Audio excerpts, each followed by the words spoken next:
still am a feminist. I use that word proudly, but it was like a word that you were brandishing that was borderline offensive to a lot. And I think the women's liberation movement got cloaked with this angry mantle as opposed to a joyous, recovery of what you could be. I identify myself as a feminist. Even that word still carries such a strange connotation, even among my classmates. It's, oh, you're so girl power, Mag, you're so pro. Like, no, I believe that these women have worked so hard so that this shouldn't still exist for us. If gender didn't matter, if it was truly based on just who we are and what we're capable of doing, I feel like in every place that there's 50% of women, which is like pretty much every place, then there would be 50% leadership women. And it's not yet there.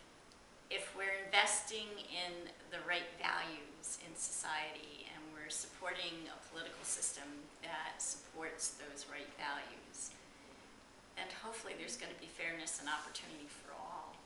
This idea that we may be the first generation that doesn't, end up better off than our parents, It's sort of like an equalizing factor that puts us all in this sort of worse off situation.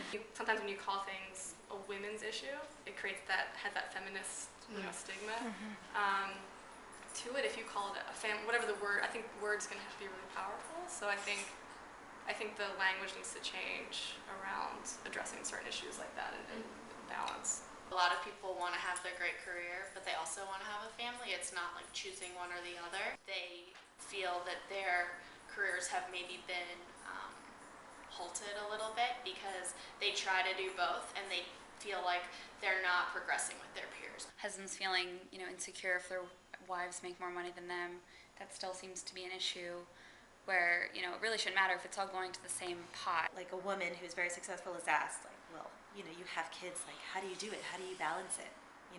When a guy is successful and he has kids, they don't ask that question. Of course not. They never ask that question. Yeah. And it should be the same fight. They've come a long way in a short amount of time.